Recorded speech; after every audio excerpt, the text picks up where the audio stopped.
Hello students, video शुरू करने से पहले प्लीज चैनल को लाइक, शेयर और सब्सक्राइब जरूर करें। एक इम्पॉर्टेंट इन्फॉर्मेशन, अगर आपको इस वीडियो के नोट्स चाहिए तो डिस्क्रिप्शन बॉक्स में दिया गया डाउनलोड लिंक चेक करें।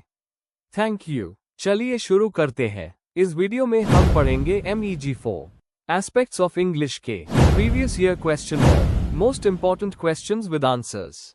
ये क्वेश्चंस आपके एग्जाम के लिए बहुत इम्पोर्टेंट है। अगर आपने ये अच्छे से कर लिए तो एग्जाम निकलना पक्का है। Let's begin. Question 1, right short notes on any two of the following. A. French influence on English language vocabulary. B. Change in connotations and associations of meaning. C. Consequences of bilingualism for the individual and the social group. D. The monist view of style. Question explanation. इस question में हमें दिए गए 4 topics में से किसी भी 2 पर शॉर्ट नोट्स लिखने हैं। हर नोट में कॉन्सेप्ट का मीनिंग, उसका एग्जाम्पल और इंग्लिश लैंग्वेज के लिए उसकी इंपॉर्टेंस एक्सप्लेन करनी है। आंसर। इंट्रोडक्शन। इंग्लिश लैंग्वेज अपने डेवलपमेंट के दौरान कई लैंग्वेजेस और कल्चर्स से इन्फ्लुएंस हुई है। फ्रेंच लैंग्वेज और बाइलिंगुअलिज्म जैसे कॉन्सेप्ट्स ने इंग्लिश को और ज्यादा रिच और फ्लेक्सिबल बनाया। इस आंसर में हम 2 इम्पॉर्टेंट टॉपिक्स कवर करेंगे, French influence on English language vocabulary और B. Consequences of bilingualism for the individual and the social group, ताकि हमें समझ आए कि इंग्लिश इतनी डायनामिक लैंग्वेज कैसे बनी। Main body. A. French influence on English language vocabulary. Historical background. 1066 के नॉर्मन कॉन्क्वेस्ट के बाद फ्रेंच रूलिंग क्लास की लैंग्वेज बैन गई और इंग्लिश कॉमन लोग बोलते थे। इस कॉन्टैक्ट के रिजल्ट में इंग्लिश ने हजारों फ्रेंच वर्ड्स अपनाए। इन्होंने इंग्लिश को हर फील्ड में एनरिच किया, स्पेशली लॉ, कल्चर और फूड में। Areas of influence. लॉ और गवर्नमेंट। कोर्ट, जज, जूरी, गवर्नमेंट जैसे शब्द फ्रेंच से आए। कल्चर और society. Beauty, fashion, music, painting जैसे शब्द भी फ्रेंच ओरिजिन के हैं। फूड। बीफ, मटन, पोर्क जैसे वर्ड्स फ्रेंच से लिए गए, जबकि एनिमल के नाम इंग्लिश के रहे, cow, sheep, pig. Impact on English. French ने इंग्लिश को स्टाइल और सोफिस्टिकेशन दी। आस्क, डिमांड, किंगली, रॉयल जैसे डबल वर्ड्स यूज होने लगे। मॉडर्न इंग्लिश का वोकैबुलरी और एक्सप्रेसिव बन गया, जिससे वो इंटरनेशनल लेवल पर एक्सेप्ट हुआ। B. Consequences of bilingualism for the individual and the social group. Meaning of bilingualism. Bilingualism का मतलब है 2 लैंग्वेजेस को फ्लुएंटली यूज कर पाना। इंडिया, कनाडा, स्विट्जरलैंड जैसे देशों में ये आम बात है। इंडिविजुअल के लिए कॉन्सिक्वेंसेस। Cognitive benefits. बाइलिंगुअल लोगों की मेमोरी और थिंकिंग स्किल्स बेहतर होती है। आइडेंटिटी और कल्चर। 2 लैंग्वेजेस जानना एक रिच आइडेंटिटी देता है और ज्यादा लोगों से कनेक्ट करने में मदद करता है। चैलेंजेस। कभी कभी कोड स्विचिंग और इंटरफेरेंस प्रॉब्लम भी होती है। सोशल ग्रुप के लिए कॉन्सिक्वेंसेस। Cultural exchange. बाइलिंगुअलिज्म से सोसाइटी में अंडरस्टैंडिंग और हार्मनी बढ़ती है। Language hierarchy. कभी कभी एक लैंग्वेज सुपीरियर मान ली जाती है, जिससे टेंशन क्रिएट होती है। पॉलिसी और एजुकेशन। गवर्नमेंट को ऐसे रूल्स बनाने पड़ते हैं जो लैंग्वेजेस को बैलेंस करें। Example India. इंडिया में लोग अक्सर अपनी रीजनल लैंग्वेज के साथ हिंदी या इंग्लिश भी बोलते हैं। इससे यूनिटी बढ़ती है, लेकिन कभी आइडेंटिटी कॉन्फ्लिक्ट्स भी होती है। कंक्लूजन। फ्रेंच इन्फ्लुएंस और बाइलिंगुअलिज्म दोनों हाई एग्जाम्पल्स हैं कि लैंग्वेज कॉन्टैक्ट से इंग्लिश कितनी रिच और डाइवर्स बनी। यह प्रोसेस दिखाता है कि लैंग्वेज सिर्फ कम्युनिकेशन का टूल नहीं, बल्कि एक लिविंग सिस्टम है जो हर समय इवॉल्व होता रहता है। If you need the notes of this video, there's a download link in the description box. Be sure to check it out. Thank you. Let's see the next question. Question 2. Discuss linguistic determinism and linguistic relativity in terms of language and thought. Do you agree that language determines our thoughts? Support your view with examples from any language. Question explanation. इस question में हमें linguistic determinism और linguistic relativity के concepts को समझाना है और बताना है कि लैंग्वेज और थॉट के बीच क्या रिलेशनशिप है। हमें अपनी ओपिनियन भी देनी है कि क्या लैंग्वेज सच में हमारे सोचने का तरीका तय करती है, एग्जाम्पल्स के साथ। आंसर। इंट्रोडक्शन। लैंग्वेज और थॉट इंसान के कॉग्निटिव सिस्टम के 2 इंपॉर्टेंट पार्ट्स हैं। इन दोनों के रिलेशन पर कई सालों से लिंग्विस्टिक्स और साइकोलॉजी में रिसर्च होती आई है। एडवर्ड सपीर और बेंजामिन ली हॉफ ने इस रिलेशन को समझने के लिए सपीर हॉफ हाइपोथेसिस दी, जिसमें दो मेन थियरीज है, लिंग्विस्टिक डिटर्मिनिज्म और लिंग्विस्टिक रिलेटिविटी। इस आंसर में हम दोनों थियरीज समझेंगे और देखेंगे कि क्या लैंग्वेज हमारी थिंकिंग को इन्फ्लुएंस करती है। Main body 1. Sapir-half hypothesis. एक ओवरव्यू। सपीर-हॉफ हाइपोथेसिस कहता है कि लैंग्वेज और थॉट एक दूसरे से जुड़े हुए हैं और लैंग्वेज का स्ट्रक्चर लोगों के वर्ल्ड को समझने के तरीके पर असर डालता है। सपीर ने कहा कि लैंग्वेज सिर्फ कम्युनिकेशन का टूल नहीं बल्कि एक गाइड टू रियलिटी है।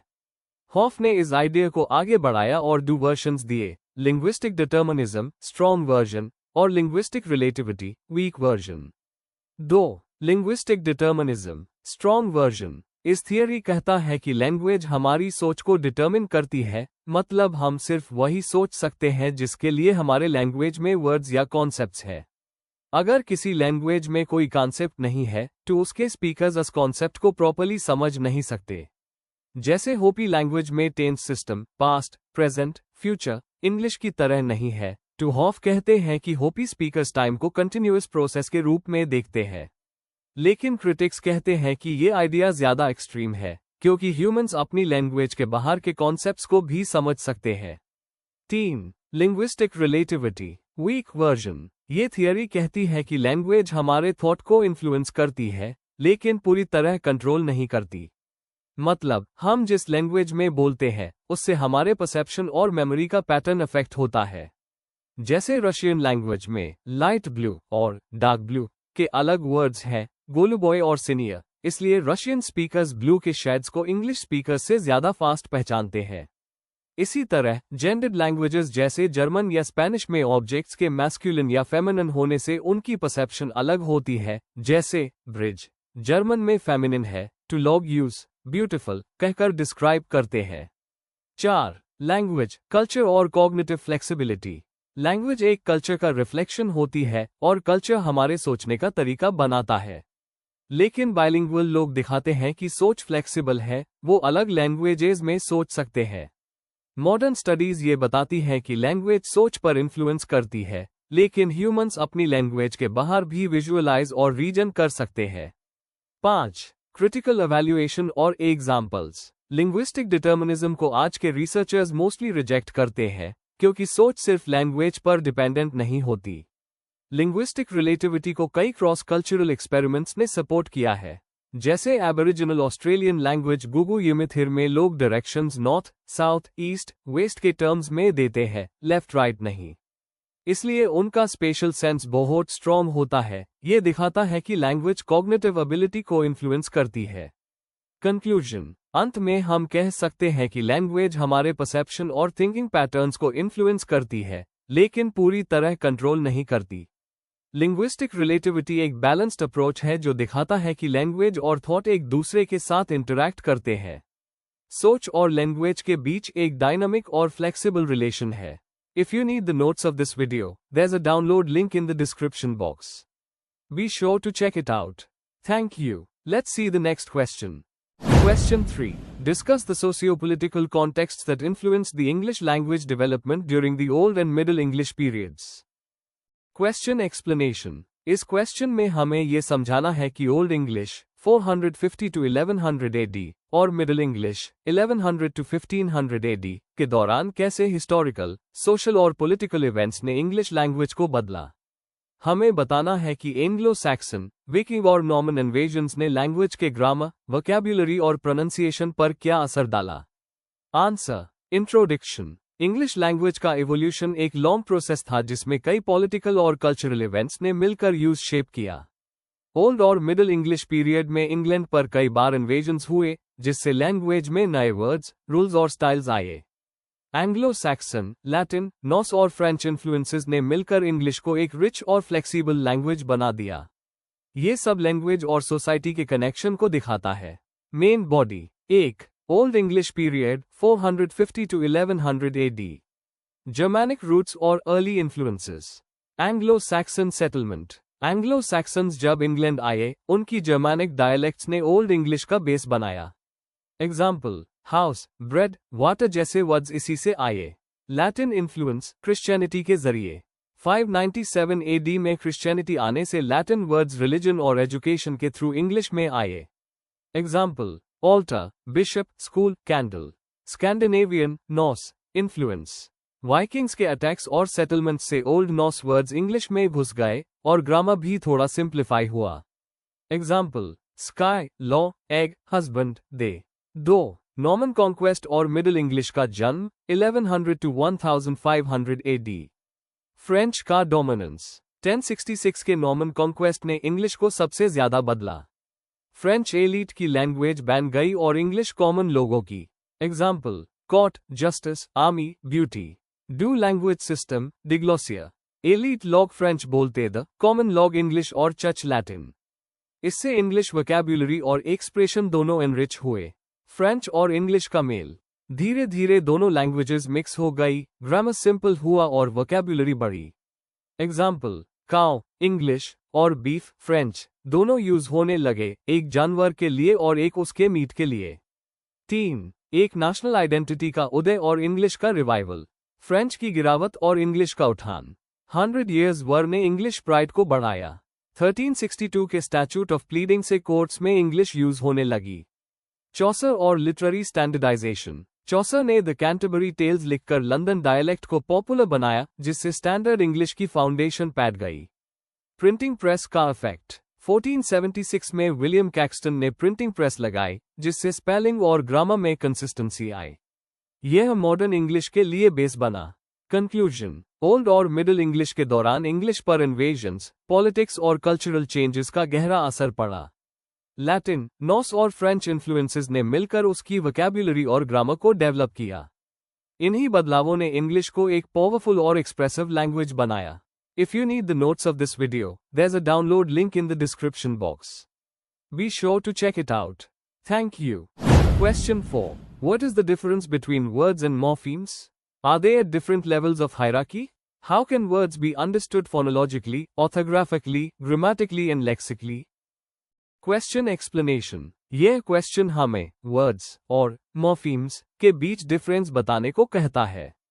साथ ही ये पूछता है कि क्या दोनों अलग अलग लिंग्विस्टिक लेवल्स पर होते हैं।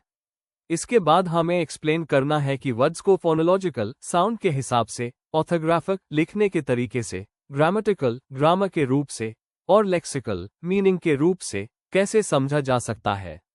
आंसर। इंट्रोडक्शन। लैंग्वेज छोटी छोटी यूनिट्स से मिलकर बनती है, जिसे हम मिलाकर मीनिंग क्रिएट करते हैं। इन यूनिट्स में सबसे इंपॉर्टेंट डू है मॉर्फीम और वर्ड।